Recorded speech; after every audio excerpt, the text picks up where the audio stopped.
to fuel up your hot air balloon. And grab something to eat if you need to. And we'll see how this goes. All right, we're back to number 2. It's teeter time.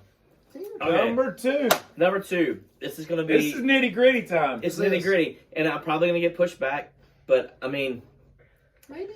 I probably am. And here's what you have to explain. Because this album... This is just ice. That's your fault. It could be just bourbon, and you don't need ice. It could be empty. Yeah, you're the one who keeps putting ice in your bourbon and ruining it. That's how it's supposed to be. Cold, like my soul. Some Clyde Maids Rye. But anyway, so this band put out some fantastic albums, but there's one album that separated them, that made them who they became. Because there's one side to the album that is, if it doesn't melt your brain, then I don't want to know who you are. And I don't care that you exist. So you can leave this planet. Teeter. But Teeter's in rare form right now. I can't wait. My number 2 album of all time is Pink Floyd's Metal. Oh my God. It doesn't get... Dude, I'm so fun. I'm so excited right now. Okay, I'm so glad. This is so awesome. This is great. So this... Wait. Hold that thought. No, My stories, number man. 2. Let's go. My number 2 is Pink Floyd's Metal. That's what I'm talking about. Woo! That's right. So let's talk about it together. Okay. So I mean, the only thing I have to say is, you look at side 1 where you have One of These Days, which to me, One of These Days is the weakest song on the album. It's the weakest song on the album. It may be, yes. It reminds me of Welcome to the Machine in a weird way. Pillow of the Wings, Fearless, San Tropez, Seamus. And then side 2, Seamus, whatever. The side 2 is Echoes. But look, Fearless is great. Fearless is and A Pillow of Winds is so good. It's great. And what makes this album so awesome? It costs 23 minutes of your time. And what is it? It's Echoes. It's Echoes. And that's one song. And it's 23 minutes. And that one song. And you know what the great thing about this album is, Teeter? This is the start of the modern Floyd. They got rid of the Sid Barrett era. There's no Uma Guma. There's no saucer. There's no Piper. If this is the David Gilmour era, and this is just this album doesn't exist, you don't get a Dark there's Side. no Dark Side. There's no Wall. You don't get any of which it. Wall's better than Dark Side? I knew that was coming. God, what is going on right now? Listen to this. When I met you in 6th grade, smoking look forward. cigarettes. Look at the camera, dude. Outside of Mrs. What's her name? Science Robertson. class. No. Don't look at him. Miss Gray. DeVille. I can't remember her name. But anyway. We're smoking cigarettes in the 6th grade. Because we came from different elementary schools. We fed into the same Hillcrest Smith. That's right. Yes. And when we met smoking cigarettes before 6th period or first period started, would I have ever thought that like 20, 30 years later we'd have picked the same second album? That's what I'm talking about. Yeah. That's what I'm talking about. But you're a year younger. Yeah. What are you talking about? Jesus Christ. I mean, honestly. Great album. Echoes, second side, it's perfect. It's the beginning of Floyd as we know them. Yeah. I'm gonna skip mine since I already took it. It's all you did.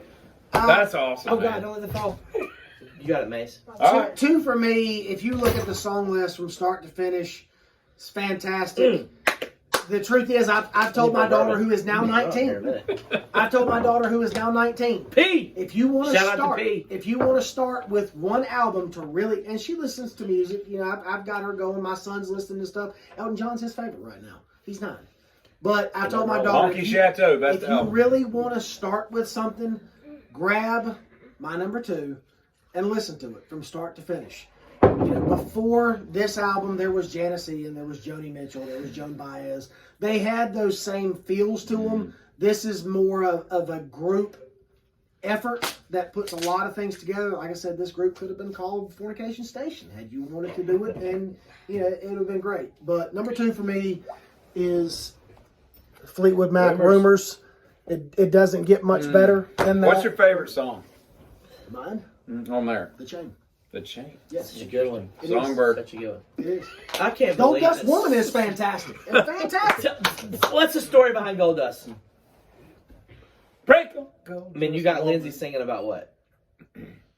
It's cocaine, isn't it? Probably the inner workings of Stevie Nicks. Stevie Nicks writes a song about a person that Lindsay's having sex with and is like, hey, you sing this song to me while she's with him. So basically she writes a song about the mistress and makes the dude sing the song about. There was nothing normal about anybody in that band. No, and that was the brilliance of what a part of what Rumors was. You got everybody passing each other around. Imagine if they'd have manned up and like stuck together and just hated each other. I mean, because they just fizzled out. Not long after 1982. Well, and you've got so many. They had some good stuff. Yeah, but I'm saying they didn't last. Tango in the Night. I mean, that was really when they came back. Yeah. But they didn't last into now. They're not still a band like the Stones. You know what I'm saying? No, you've got Stevie up on stage. Greensboro a few years ago. I went. But I'm saying they're playing off of Rhiannon and this album. You know what I'm saying? Like I'm saying, if they just stuck it out and been like, "Hey, we hate each other, but we're amazing together. Let's just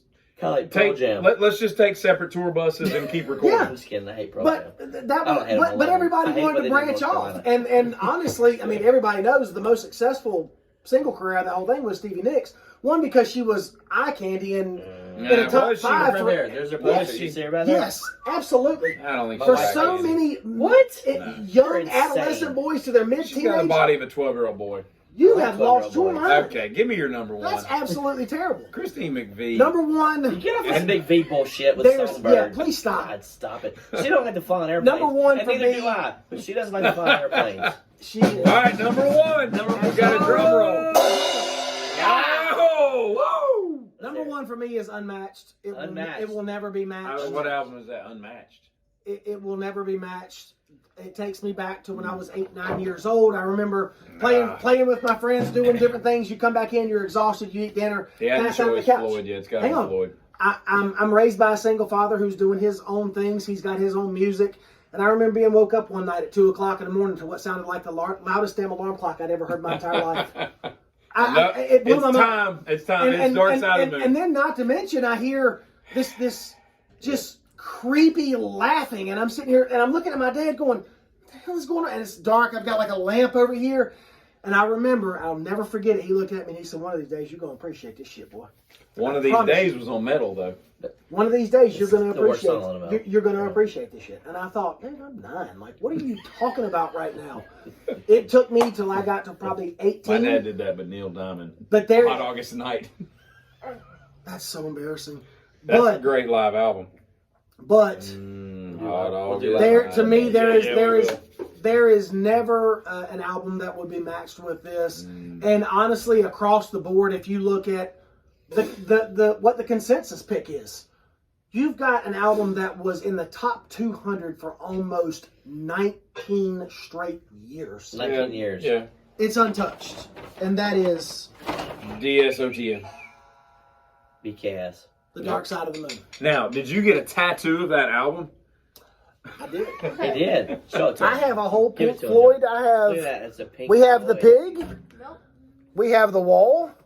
Look at there. And we have in there's a prism. I got David Gilmour. Right there he is. That's right. You got a Pink Floyd tattoo? I'm going to get a Welcome to the Machine. I am a Floyd fan. Hands, yeah. Have been for over 30 years. I like it. My dad was correct. I'm a fan of metal, but I do like that. I think Wish You Were Here was my second. That's probably my fourth because I like The Wall better than that. But to me, those 4 are just so perfect. They're so close together anyway. Like you can't. The Wall doesn't fall in that. The Wall's got some beautiful songs. The Wall is Roger's first. I totally get that, but it's a great album. No, it's not. And there's some great David songs. There's some. That's what makes that album good. Right. Hey You. That's what I'm arguing. I like Mother. Hey You, Comfortable Numb, Young Lust. Young Lust. Those are the 3 songs that make that album what it is. Ice. And they're David Gilmour songs. All right, what is my next one? Roger's my number 1 is Appetite for Destruction. Wow. Yeah. Wow. I think I got this thing sideways. I think this is just a perfect album. It's great. It's hard to believe, isn't it, Mace? There's just nothing. There is not one bad note about this. I can't say anything bad about this album. It's just perfect, and it came out when we were like just youths that were so whatever it was. I was a zygote. Whatever. They were 15. I was a zygote. It was just so perfect, and to me, I just think this is what embodies classic rock to me. I loved what GNR did. And there is no greater album to me as a whole than this. My Michelle, Rocket Queen, it's so easy. It's just fun to play and listen to all day long. There's not a bad thing on it. That's my one. Okay. Thank you, Mace. Dark Side of the Moon. Is it upside down? Maybe. It's untouchable. But there's no finer album on the planet. Whenever I die, I feel like I'm ganged up on this. we're gonna put this in my ears, and they're gonna cremate me while I'm listening to this. I thought album. we were gonna blow you up. I mean, whatever you want to do, it doesn't matter at that point because I'm right into the ether and doing whatever. Exactly. Happens, I'm out. But so this is it. It's the most perfect album ever made. There's not a finer album on the planet, from start to finish. It's perfect. I have nothing else to say about it. There's Do you agree with that? Yes. There's nothing else to say. So my top 2 are Floyd albums. Okay. I mean, it doesn't get any better. All right. So now we've narrowed down our 6, and now we got to do our lightning round.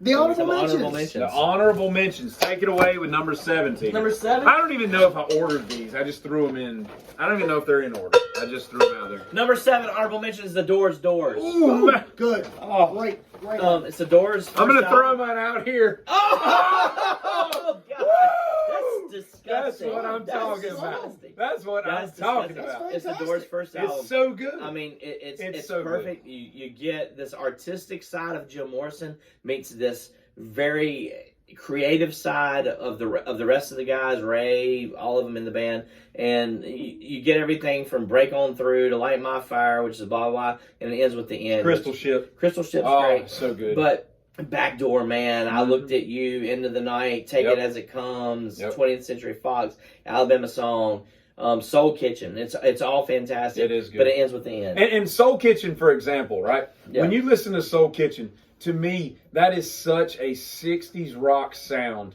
But you know what makes it different? Is then all of a sudden Jim comes in and you're like, whoa, what is this? Yeah. And they would have, without Jim, they would have just been another 60s band. Agreed. You know, another Agreed. Iron Butterfly, another whatever. Yeah. And then we'd have never really cared about. Yeah. But when Jim came in, he's kind of like to me, like what Eddie did to Pearl Jam. Like you look into Pearl Jam and it's like, oh, it's just a rock band. But then Eddie comes in and you're like, whoa, what is this dude doing to this band, right? Like he took them to another stratosphere. Yeah, agreed. And that's what Jim did, unfortunately, in their 5 or 6, 7 albums, whatever they did. And they've got some great albums, LA Woman, Hotel, all that, they're great. But this to me is, and everybody says, and I kind of agree, this is one of the greatest debut albums of all time by anybody in the history of music. It's pretty dang solid. So yeah. And honestly, Jim is one of those guys that if he were alive today in today's music, he would still be relevant. And he'd be old. But he would be relevant. Yeah, he had the look, he had the chops, he had the sound. It would all make sense. Good call, Teeter. Good call. How about that? Hit 2. Honorable mention for me, first This one. guy. It's gonna be good. We are gonna go Okay. Bob Seger, Stranger in Town. Oh, I like it. I like it. So many songs. I mean, you've got Hollywood Nights, still the same, which is one of the most underrated songs ever. If you watch Ozark, it's the same song. Hollywood Nights. Hey, dude, can you please give me a different song because the kid in the Blue Cat Cafe plays it constantly. And Hollywood Nights is recorded with 2 drum kits. Yes. Like you can't play that with 1 drum kit. Old time rock and roll. And I also think of Tom Cruise sliding down the hall in his button up Oxford in his underwear. Same song. You've got one of the probably top 20 love songs felt from the heart and sang with all emotion. We've Got Tonight. Yeah, it is a good song. That album was loaded from start to finish. There were so many good. Bob Seger is one of those that still to me is completely underrated. I don't think he gets the credit he deserves, even though he gets credit. Agreed. I think he should be higher. He's great. And here's the thing with him too, right? Like Fire Lake. All these these secondary songs that all you think of is Against the Wind, Still the Same, and the 2 or 3 Night big Moves. ones. Yeah, but he's got some awesome songs. He does. If you went to see him and he played all of his hits, you'd be like, this dude had way more hits than I thought. Dude's got 7,000 songs. Here's a little tidbit information. I saw him pre-COVID, like the year before COVID hit. Pre-COVID? Before the Chinese got us. With their Chinese got us. Their garbage. They didn't get me. They got you. They did get me. They got me you. good. Yeah, they got me too. Dang. Got me a week before my birthday. Y'all got birthday. some strong antibodies. Go for it. Got me a but week before my little birthday. known fact about Bob Seger is that when he plays a show now, like if you see him in Raleigh or you see him in Dallas or you see him in California, that night he flies home to Detroit and takes his kids to school. I've heard that. Yeah. So every night when the show's and you know why? He flies home. You know why? I mean, because a man that writes a song like Main Street has got some scruples. Down on Main. All right, you're up. Number 8. Number 8. Hold tight, because I don't have. Hold on loosely. Pictures here, yeah. We've already been there. That's we were there a while back. So number 8 for me is. I remember listening to this band when I was a kid. There was usually about 5 or 6 bands that were on repeat. I remember seeing this band. If you guys remember going to Carowinds when you were a kid, you got to see a concert. Yeah. Oh, this you got to see a concert while you're there. You got Men at Work. You got REO Speedwagon. Oh, that's where I was going. It's not REO. No, you got Men at Work. You got REO Speedwagon. This album was fantastic. I loved it. I still listen to majority of the songs today. The majority. It's not REO. It's Breakfast in America. Oh, Supertramp. Interesting pick. Logical song, Goodbye Hollywood, Goodbye Stranger, and there were so many songs on that. Interesting. They were just they were fun songs. You saw them at Carowinds? Yeah, I saw Men at Work. Work. Supertramp at Carowinds. Yes, is that what I heard? That's pretty impressive. Actually, that is weird. Men at Work. What year is this? From Australia. Colin Hay. Hey, okay, that makes sense. 82, 83. Man. I wouldn't have seen that coming. Breakfast in America. All right. I love it. My number 8 is Revolver by the Beatles. You don't like Revolver? I love the Beatles. I got John Lennon tattooed on my leg right here. Yeah. I got him right here behind us. What's that got to do with? I just want to. He just loves the Beatles. I love you can't this. love the Beatles? She Said is probably one of my favorite songs by them. I just think this is just from beginning to end. I just love this.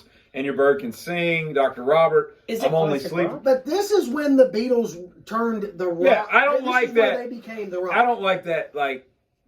Those first 3 or 4 albums. That pop songy horse crap. All this. Yeah. That I like this. I like the White Album, Revolver, and Abbey Road, and all the later stuff. I think that's the Beatles that appeals to me. When John Lennon's brain ingenuity really kicked in and said, "This is what we want to do."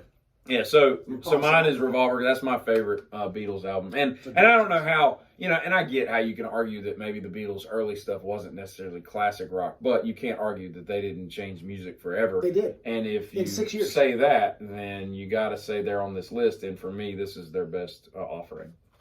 They did what they did in 6 years. Although I will say the White Album is what got me into the Beatles. Really? Yeah. Helter Skelter? Cash had it, so that's what I listened to. Okay. He didn't have Revolver. All right. No, this is going to be good. Is this the last one? Yes. No, we got one more round. We got 2 more. 2 more rounds. You got 2, we got 1. This is my third. Yes! All right. This band, that's right. To me, this band is very overrated. I'll go ahead and say it. One of my least favorite bands from the 70s. But I have to give credit where credit is due. I think John Paul Jones was one of the most amazing composers of music. And for me, you can listen to Led Zeppelin 1, you can listen to Led Zeppelin 2, 3, 4, blah, blah. But Houses of the Holy is by far, when it comes to this band, I have to give credit where credit's due. I understand their place in the pillar of rock and roll. But this is, to me, the only album that deserves to be in any top 10. Other than Coda. I think Coda's probably a piece of shit that I would never listen to. I meant Presence. I'm sorry. Presence isn't that good. And Through the Outdoor. That's what I meant. That's not that bad. But, I mean, in all honesty. That's not bad. No, it's not that bad. But, Houses of the Holy. Then 3, then Physical Graffiti. I mean, I understand it. I get it. But it's not Jimmy Page that made this band. Everybody needs to know I didn't say it was. that John Paul Jones made this band. The only thing I like about Jimmy Page is his weird tunings and just the strange chords. Jimmy Page is the most overrated guitar player maybe on the planet. He's very sloppy. He's very sloppy, but that's what makes him cool. No, I disagree.